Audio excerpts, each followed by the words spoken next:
Merhaba arkadaşlar. Bugün 30 Nisan.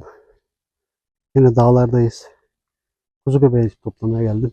Geçen gün topladığım yere geldim yine burada çıkmış diye. Zaten saat 5-5.30.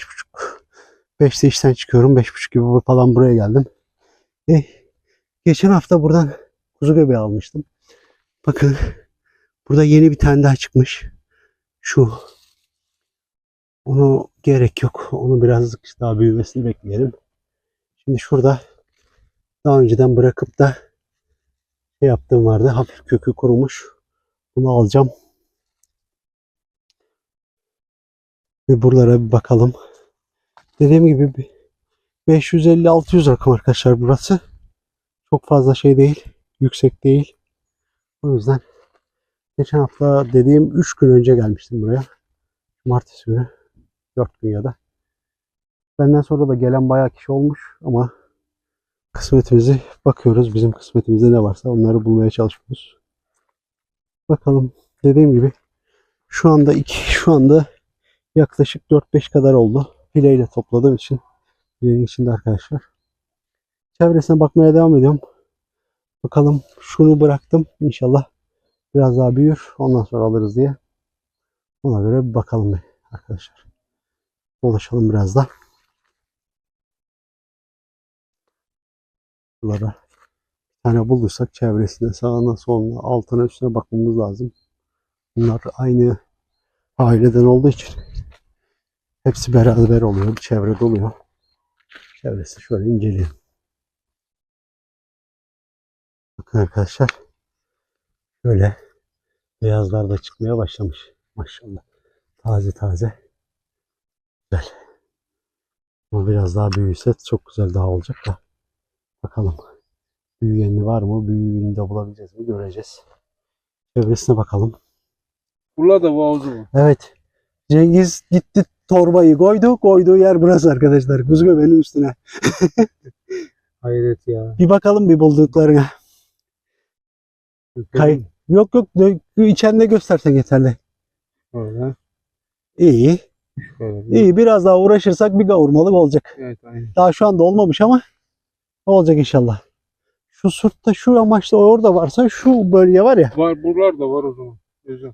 Yakın mı senin bulduğun yer buraya? Göstereyim sana tam şurada. Ha tamam, işte aynı bölge. Ben sana söyleyeyim. Bu bölgede şurada olma ihtimali yüksek. Ama şu ağacın dibinde. Ha bak. Çok iyi. Çok iyi yerdeki bir dek getirmişsin. Tam öbürkünün şeyinde. Tam şurada. Ha çok güzel. O zaman şu aralarda, şu çalların arasında biraz daha bakalım. Ben tam göremedim. Bak sen gördün gene. Evet arkadaşlar, devam ediyoruz. Bakın bu biraz artık dişe dokunur bir şey olmuş. Şöyle.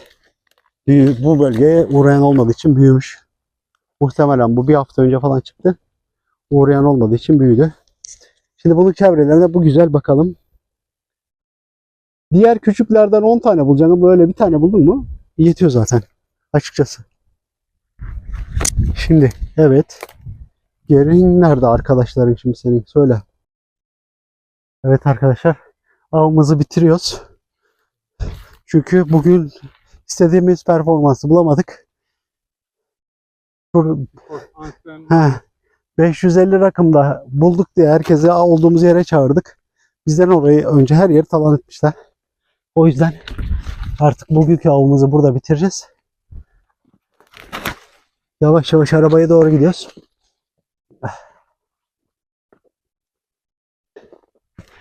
Çok yapacak bir şey yok açıkçası.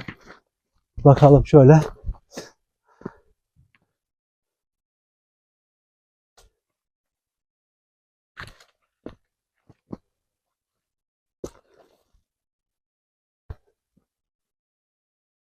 Şu aradan gidelim de yukarı çıkıverelim. Dolaştığımız yer çok arazi zorlu ya. Değil mi? Hadi çıktığımız yer zorlu diyorum. Evet. Herhalde bugünlük avımızı bitirdik. Buralarda son bir tane falan denk geliverir diye bakıyorum da. Ama nedense hiç denk gelmiyor. Aslında şurası da tam yeri ha. Şurası da tam yeri diyorum. Ama Olmamış. Kulak da yok. Kulak da yok. Normalde bu bölgede kulak olur. Demek ki yağıştan geceler soğuk oluyor ya. O soğuk etkiliyor demek ki. Ay. Allah şükür ya Rabbim. Yoruldum ya. Arkadaşlar benim bulduğum bu kadar. Cengiz aç torbanı. En Bunu azından. katma içine. Evet, sen bir yuga vurmalık yap, ben tattım. Sen de bir tat. Tamam mı? Bakalım şimdi Cengiz yanına 2 yumurtayı kırarsa yetecek İki şekilde yumurtayı geldi. almayı unutmuşum. Hayır, evde 2 yumurta kırdın mı tatacak kadar olur Allah'ın izniyle. İyi bakalım. Görüşmek üzere arkadaşlar. Takip edin. Yorum yapın.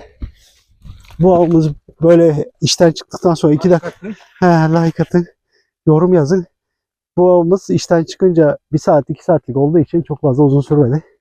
Ama yapacak bir şey yok. Dolaştığımız yerde sınırlı zaten. Maşallah arkadaşlara da kuzu göbeğe çıktık dedi. Talan etmişler hepsini. Yapacak bir şey yok. Görüşmek üzere. Sevgiler, saygılar. Denizli Honas 550-600 rakımlardan.